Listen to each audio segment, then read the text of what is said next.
Doutor, 13 vereadores ou 9 vereadores? Jaime, essa realmente é uma pergunta danada, né? O que eu penso é que alguns defendem que 13 poderia trazer mais a questão do pluralismo, a mais representatividade da sociedade, etc. Mas talvez para o tamanho da nossa sociedade, talvez 9 trabalhando com afinco, buscando a inovação e a discussão, né? Que o vereador ele discute, debate as ações do executivo, aponta falhas, né, e legisla, busca fazer leis. Então talvez seria para o tamanho da nossa cidade mais adequado. Mas com 13 vereadores, né, se esses 13 realmente trabalharem para a comunidade, buscarem ser diferentes, eu acredito que toda essa pressão da comunidade vai fazer com que quem sente na cadeira na próxima legislatura realmente queira mostrar, fazer diferente, porque se eles não fizerem, o povo realmente vai reclamar de novo. Eu acredito que possa também render bons frutos, mas acredito que poderia ficar nos 9, apesar que a verba para a Câmara, né, para gastar com 9 ou com 13, parece que me disseram que é a mesma. Apesar que essa diferença, se fosse repassada, se tivesse jeito de repassar realmente para a sociedade, que era o mais adequado. Mas é uma situação assim, realmente foi legal, né, de maneira legal, foi colocada que realmente a Arcos poderia ter os 13, né, mas se ficasse com os 9 também, não, acho que se trabalhasse direitinho, poderia realmente exercer corretamente as suas funções. Realmente isso não está errado, não. Existe um repasse, né, de em torno de 6 a 7% da prefeitura para a Câmara, né? 6, 7%. Mas esse dinheiro a gente tem observado, e a gente acompanha lá no dia a dia o trabalho do Legislativo, e a gente tem observado que quando ele sobra, ele é devolvido. Então, o grande questionamento de algumas pessoas é isso, entendeu? Então, se você não gasta, devolve ele e ele vai servir a comunidade, igual se transformou numa van para a PAI, se transformou, parece que em alguns casos, casas populares e tal, quer dizer, sempre volta para a Secretaria de Ação Social, alguma coisa ligada nesse sentido. Sem dúvida, nesse sentido, Jaime, como eu disse, acho que os 9, nesse sentido, seria mais, né, eu acho que conseguiria dar conta do recado, mas já foi aprovado de maneira democrática, eu respeito, né, são os nossos representantes, né, que estão lá, os 9 vereadores atuais da Câmara Municipal, mas como eu disse, o dinheiro é do povo, ele tem que ser gasto com o povo, da maneira mais eficiente, que renda mais frutos e mais benefícios para o povo. Nós temos uma pergunta aqui, agradecer ao pessoal que está nos ouvindo e que está mandando pergunta. Se você não fez a sua pergunta ainda, pode fazer. Pode mandar pelo MSN portalarcos@hotmail.com ou radiopcn3@hotmail.com, também pelo chat. Tem uma pergunta do Matheus, ele está comentando a respeito assim, de médicos, acho que ele está falando no geral, não está nem especificando, de médicos que vão dando remédios, né, para o paciente, até para curar os sintomas, ao invés de buscar tratar o paciente, buscar a causa e fazer um detalhamento mais aprofundado, né? Qual que olha, Matheus, um grande abraço, e realmente você falou uma coisa assim que eu acabei de citar, né? Que a medicina ela tem que ser resolutiva, e para ela ser resolutiva, o médico tem que ter tempo de ouvir o seu paciente, de olhar no olho dele, de palpar, de entender onde ele mora, os problemas dele, da família, etc., né? Para realmente ele ser um médico completo, porque na verdade a medicina a gente faz com os medicamentos e através do diagnóstico adequado, né? Não é tratar sintoma, nós temos que procurar o diagnóstico, a causa sempre.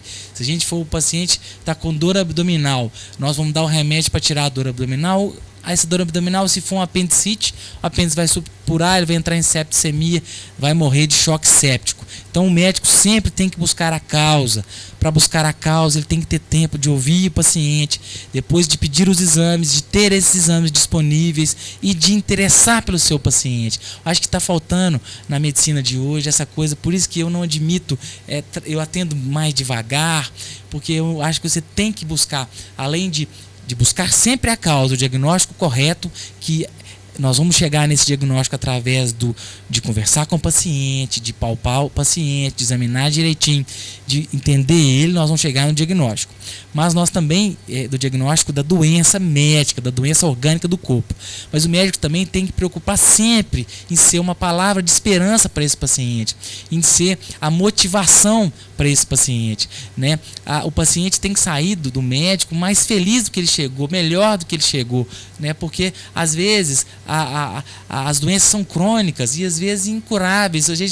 Os médicos, hoje nós estamos filosofando muito aqui, tem até um ditado médico que fala que os médicos curam raramente, controla a maioria das vezes e sempre tem que ser carinhosos, tem que ter compaixão com o seu doente. Nós curamos raramente, a maioria das vezes controlamos e sempre temos que ser generosos e compassivos. Então, como a maioria das vezes a gente controla, a gente tem que estar sempre sendo a esperança para aquela doença incurável. Então, é buscar a causa e sempre motivar, entender, falar na linguagem adequada para aquele paciente entender, né, para ele sair dali melhor e mais feliz do que ele chegou, né?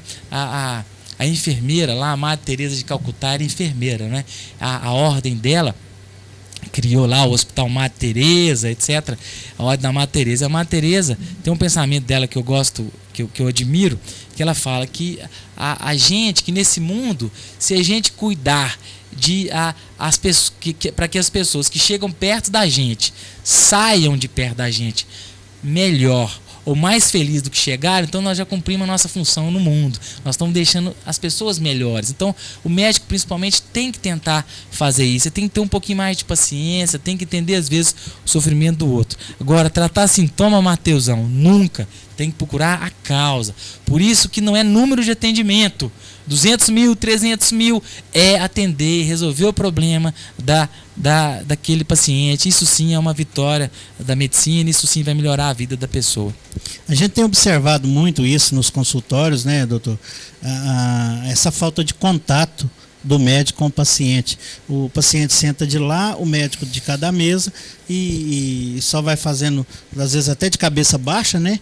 Fazendo a sua receita, seu relato, e o paciente do lado de lá sai, às vezes sem ter um contato, talvez nem de pegar na mão, né? No seu dia a dia, realmente você pratica esse contato, essa aproximação, esse detalhamento. Eu gosto de gente. Talvez seja por isso que as filas lá no hospital, no dia que você vai atender lá, que sejam tão grandes. Olha, Jaime, eu gosto de gente. Eu nasci para falar, para estar próximo das pessoas. E isso que eu gosto, é de motivar, de ver uma pessoa melhor. Isso é a minha vida, né? Por isso que a política, na verdade, para mim é muito mais fácil até do que ser médico na minha especialidade, a questão da política. Mas eu tento fazer isso, tento melhorar a cada dia como ser humano, para entender o sofrimento do outro, né? Porque não adianta você tratar só a doença, você tem que tratar o doente, a pessoa como um todo, né? Isso até na minha família, nós já precisei de colegas que eles queriam operar a coluna da fulana, não queria operar a pessoa. E a pessoa se sente insegura quando não sente que o médico está próximo dela, que está junto com ela. Então a gente acho que a medicina não tem que retroceder pro que era há alguns anos atrás, que é do médico ouvir, escutar, olhar no olho, né? Hoje os aparelhos nos ajudam muito, mas aparelho não trata doente. Eles são exames complementares. Quem trata é a figura humana do médico. Por isso que as mães que estão nos ouvindo, os pais, que entendam que o que faz a diferença no nosso mundo são os princípios, Jaime. Os princípios éticos, morais mesmo, que vêm da nossa casa.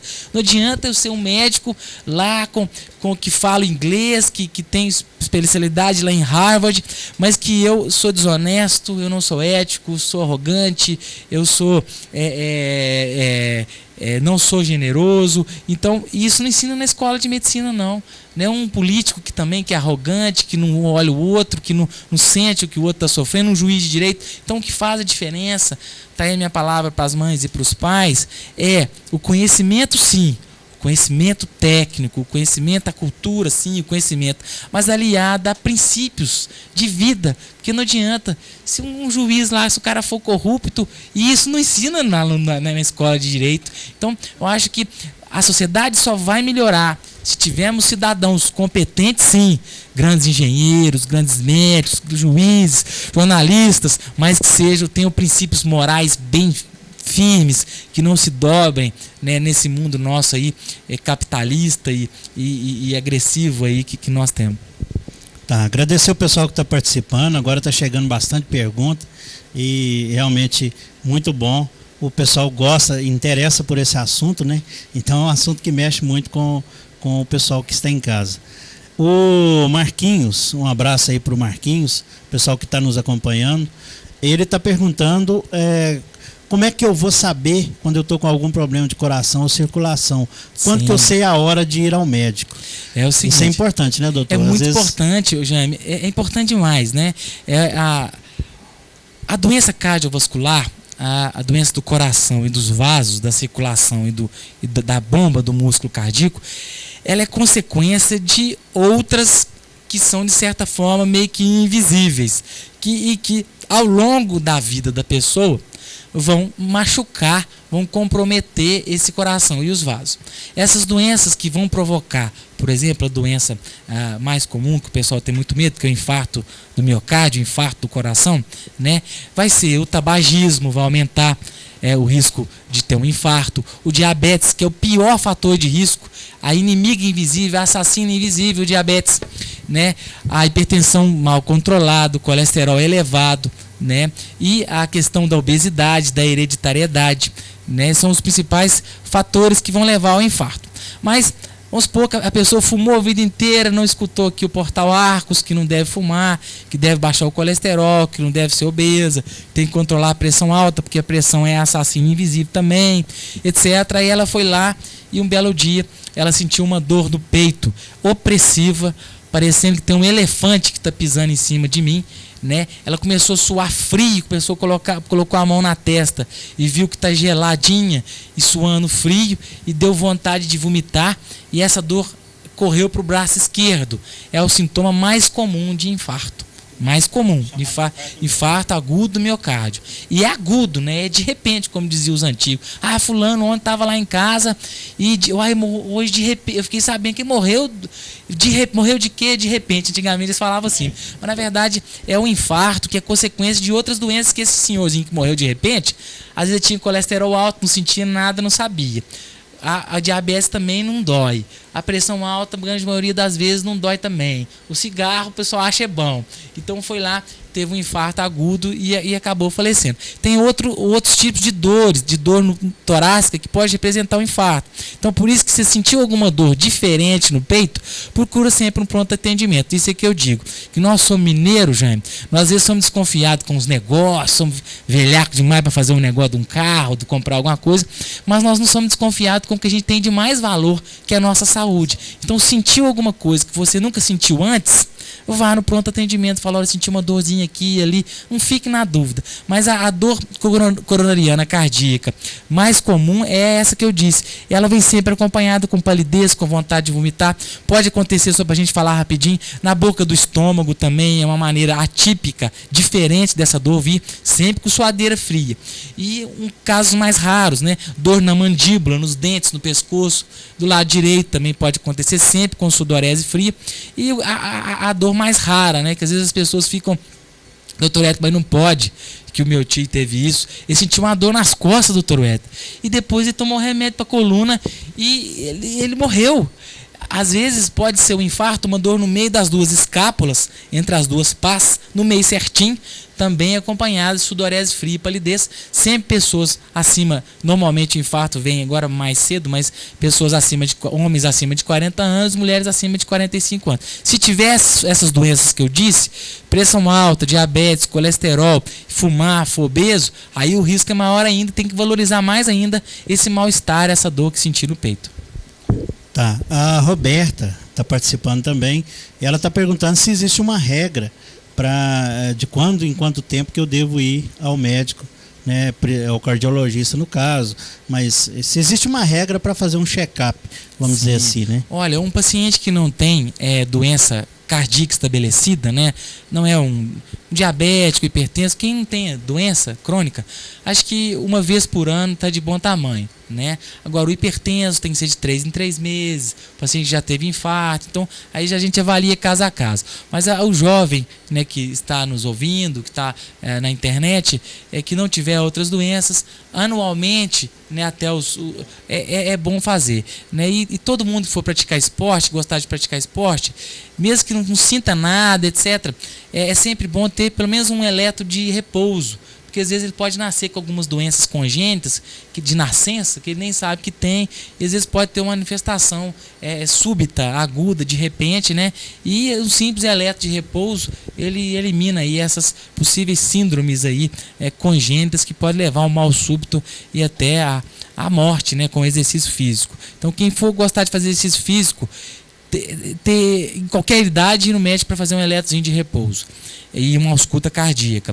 E acima de 35 anos é necessário o teste de esforço, teste ergométrico, para esse paciente fazer as maratonas dele, jogar a bola dele, né, com mais tranquilidade. É interessante a gente dar esse recado aí, porque às vezes a pessoa, outro dia eu vi mesmo, ontem, né, aquele da maratona de Chicago, um corredor, não sei se você viu no jornal, que ele teve uma parada cardíaca lá nos Estados Unidos, né, 500 metros lá da chegada, provavelmente tinha doença coronária, alguma outra doença. Esses atletas, eles não fazem acompanhamento médico? Normalmente fazem, né? Deveriam, né? Deveria fazer. Mas às vezes nem sempre. Às vezes eles não fazem. Eu mesmo lá no consultório, assim, eles chegam lá, você nunca fez um teste ergométrico e você corre 20 quilômetros, então às vezes assim o pessoal às vezes é um pouquinho negligente e talvez otimista, porque a gente não quer acreditar que a gente tem alguma coisa, né, Jean?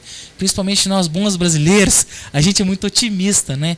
Então a gente deixa para ir no banco no finalzinho do horário, a gente deixa para a última hora. A vida é muito corrida. A vida é muito corrida e como bons brasileiros a gente acredita sempre que vai dar certo. Com o vizinho acontece, mas comigo não, né? E a gente não deve pensar assim, tem que prevenir sempre, né?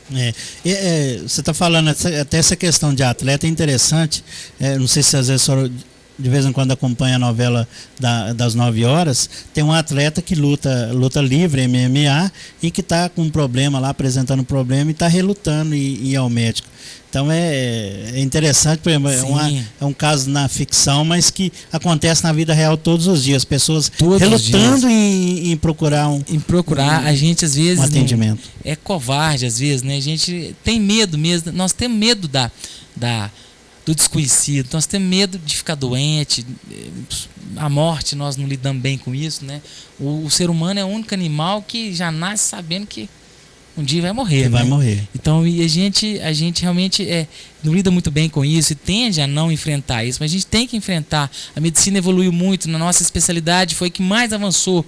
Nós hoje na doença, nós tratamos as coronárias com stents, em raros casos hoje em dia a gente faz a ponte safena, drogas para tratar a insuficiência cardíaca, para tratar a hipertensão, para não levar a fazer hemodiálise, a lesar o rim, etc. Então, está sempre procurando o médico de sua confiança mesmo, né, para fazer o tratamento, para receber informação, você viver melhor, para viver com melhor qualidade de vida, né? Informação é tudo. Informação é tudo. Mandar um grande abraço para o Paulinho. O Paulinho está acompanhando a gente lá, está perguntando o que fazer, quais os cuidados que nós devemos tomar para não ter problema de coração. Né? Acho que sim. Aí, se eu sei, você já vai falar a questão do exercício físico. Exercício físico, né? É o melhor custo-benefício da medicina, né? Porque as ruas estão aí de graça, nós podemos caminhar, etc. e tal. E o benefício que traz, melhora a autoestima porque a pessoa emagrece, se sente bem, etc. Melhora a taxa de depressão porque o exercício físico libera as endorfinas, que são substâncias produzidas pelo nosso corpo, que são antidepressivos, anima a gente naturalmente, né?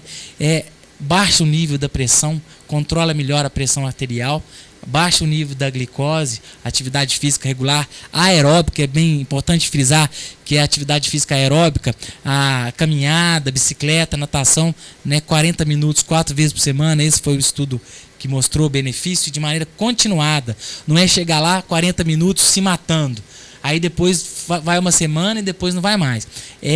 O tempo de atividade física. É a progressão, é a regularidade que vai trazer benefícios, né? E para não ter problema de coração, manter o peso, se for hipertenso, controlar corretamente a hipertensão arterial, buscar o 12/8, não comer gordura saturada, que são a gordura dos animais, não, que é mais gostoso, né?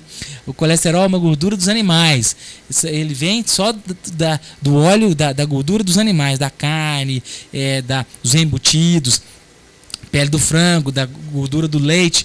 Todo alimento que deriva dos animais, ele tem o colesterol, que é a gordura animal. Baixar o colesterol, né? O diabetes, quem tiver o diabetes, controlar de maneira agressiva e correta, porque o diabetes é o paciente com maior risco.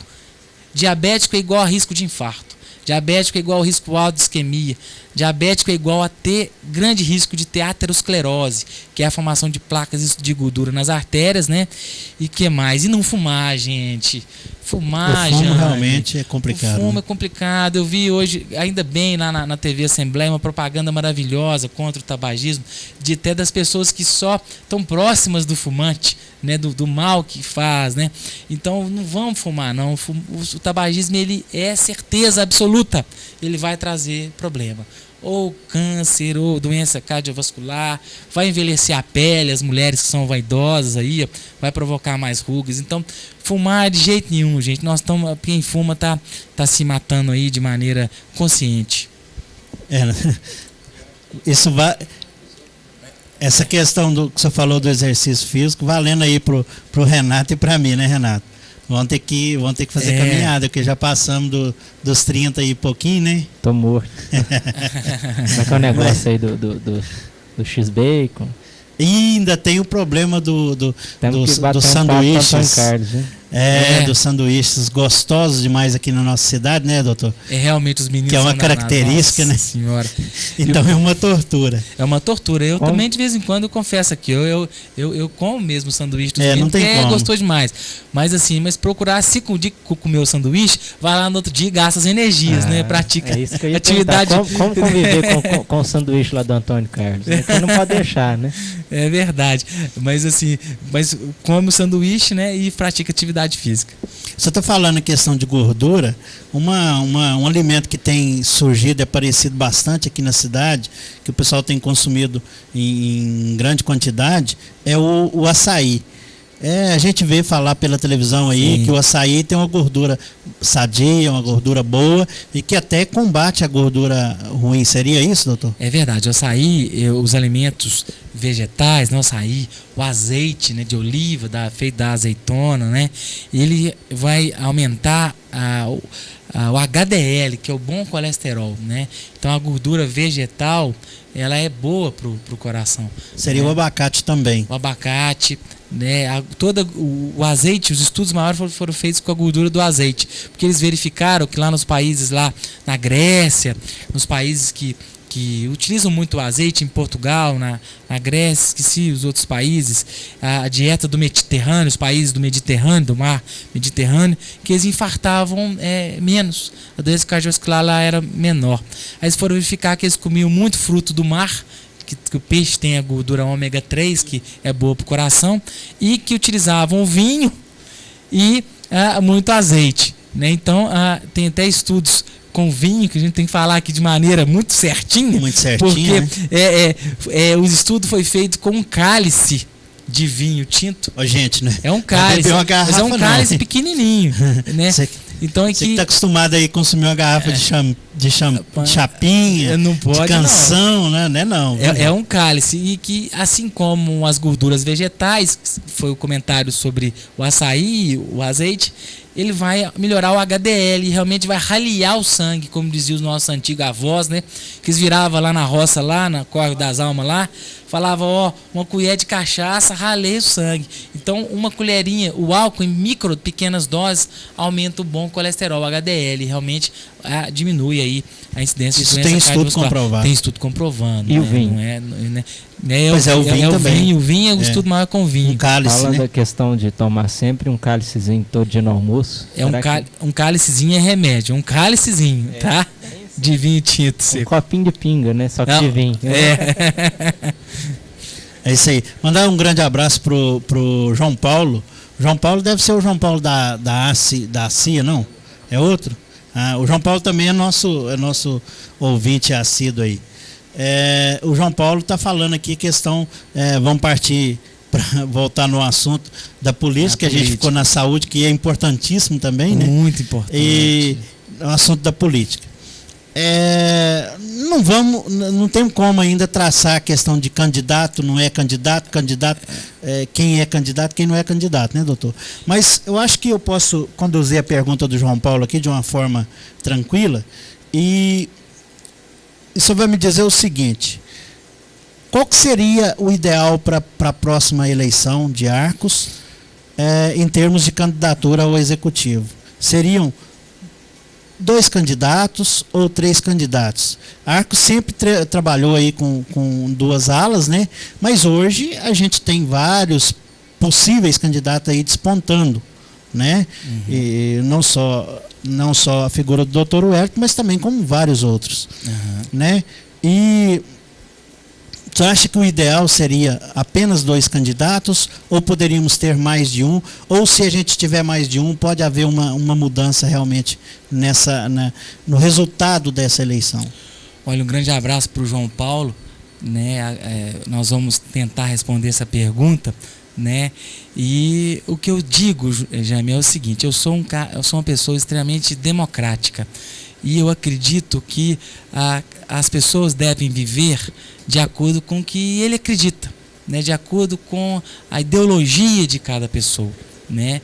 Eu penso que o ideal para nós que pertencemos, né, ao grupo em tese, eu não gosto muito dessa palavra, que eu acho complicado, né, essa questão de oposição, mas assim, das pessoas que pensam um pouco diferente, né, com relação à gestão pública, né, da atual gestão, né, o ideal seriam 2 candidatos. Só que, como democrata que sou, né, eu acho que cada um deve defender suas ideias, suas ideologias, e tentar inspirar as pessoas a acreditar nas suas ideias.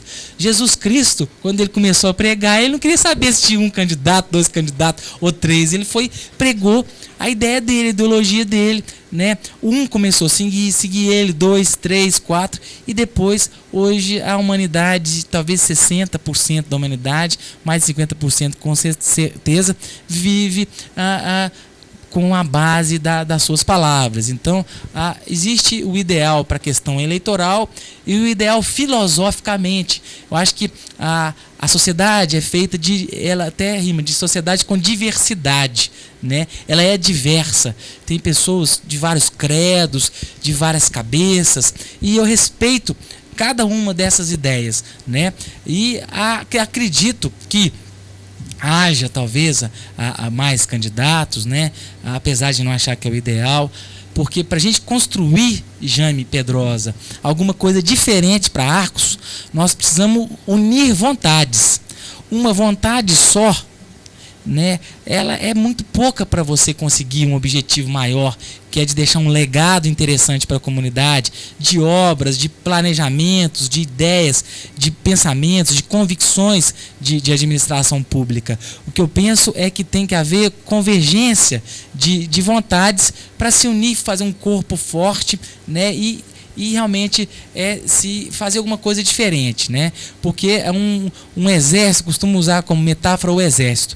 O exército ele só é vitorioso se houver, claro, um líder que motive o exército, mas que houver bons capitães, sargentos e soldados motivados. Então, eu penso que quanto mais forte, robusto e for um grupo, né, na próxima eleição, maior é a chance de chegar à vitória. Mas o que é ganhar? Também uma vez me perguntaram isso, né? A pessoa falou assim: doutor Wellington, o que é ganhar para o senhor? Eu falei assim: não, ganhar é vencer uma determinada competição sem abrir mão das minhas convicções ideológicas. E aí sim eu ganhei. Porque às vezes quando você ganha, Jaime, depois mais para frente a história vai te julgar, aí você perde, né? Então, você considera que foi vitorioso na última eleição? Sim, é claro. Eu preguei o que eu acreditava, que é o que nós estamos discutindo aqui agora. Eu fui para o palanque dizer que política é uma contribuição, que o prefeito não é o salvador da pátria, que a gente não tem que pensar na minha casa, na minha família,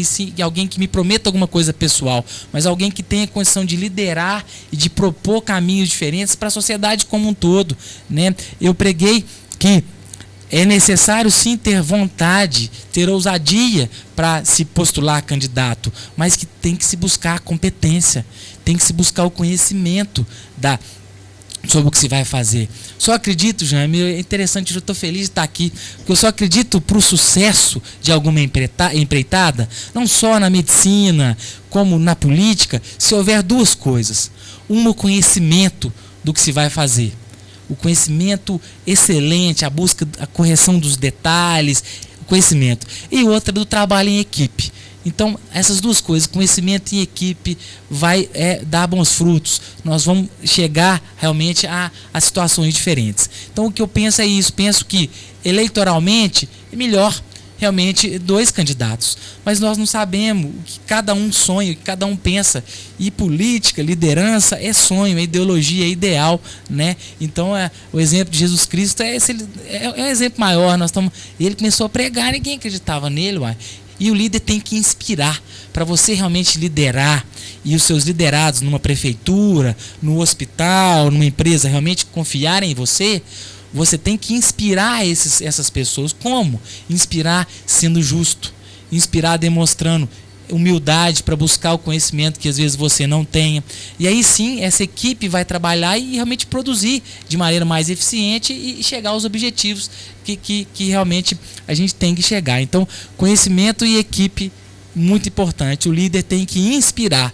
A política de troca de favores existem. A gente sabe que as alianças, etc. Mas a gente tem que achar que é possível ser diferente. Que não é igual todo mundo e vai lá, ele vai usar. Não. Então, por isso que é complicado. Um caso interessante de um candidato a vereador que eu fui filiar no meu partido. Cheguei lá, aí ele me ligou a semana inteira, né? Um rapaz. Aí eu fui na casa dele, aí eu cheguei lá, entrei, ele me recebeu, me ligou a semana inteira, eu cheguei lá e pegou um papel, começou a escrever.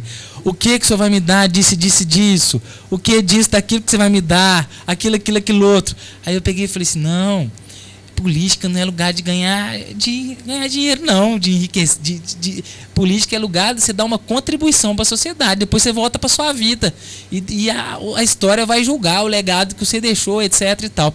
Aí ele pegou, e tal, não sei o quê. Aí conversei com ele de novo, ele voltou a escrever de novo o que eu ia dar. Aí eu, com um jeitinho, apertei a mão dele, falei assim, não, você pensa direitinho, depois você vai na minha casa e se você quiser vir para o meu partido. Então, eu acho que nós temos sim, a população de Arcos, a sociedade de Arcos deu um exemplo para Minas e para o Brasil, quando realmente ela demonstra insatisfação com as situações ruins da questão da política, né? Porque a política é lugar de dar contribuição, não é lugar de fazer, na minha opinião, de fazer carreira, de abraçar isso. Eu acho que senão fere o princípio do juiz. E o prefeito é o juiz das demandas públicas, que é o princípio primeiro do juiz, que é da independência.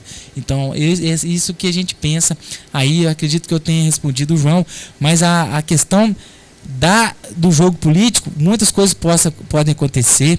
Eu acredito da convergência de ideias de muitas das pessoas do grupo de oposição, né? E realmente a coisa tem que ser aberta, não pode um usar o outro. Eu chego lá e depois não, eu não vou te dar espaço para você exercer as suas ideias, né? O que ocorre na política, que às vezes deixa a gente que é jovem, né, e que tem nossos ideais e que às vezes não abre mão deles, é que é o medo de ser usado, sabe, Jaime? Eu tenho medo, às vezes, de ser usado por uma situação que, às vezes, não é a que eu gostaria. E depois, mas você ganhou, mas não ganhei. Quer dizer, então, às vezes, o negócio é muito filosófico. E a gente que ainda tem essa coisa da juventude, apesar que eu estou chegando aos 40 anos, eu tenho as coisas que eu acredito. E acredito na medicina e faço do jeito que eu acredito. Eu vivo de acordo, quem me conhece, do que eu acredito na vida. Eu estou com a minha esposa porque eu amo ela, acredito na família, faço medicina porque eu amo o que eu faço, e acredito e faço política porque eu gosto. Isso vem do meu coração, né? Então acho que a gente tem que fazer o que acredita. Se você fizer o que acredita, você em si você já se revela vitorioso. Mas vamos torcer, vamos rogar, né, para o bom senso né, das pessoas que fazem política na nossa cidade em torno de um projeto que seja realmente diferente, né, para que o povo realmente sinta que a política está mudando, para que realmente não haja outras desilusões, né, e que as pessoas comecem a desinteressar por talvez a coisa mais importante, né, que permeia tudo, o emprego dela, o pãozinho francês que compra de manhã, que é a política. Não podemos desinteressar pela política.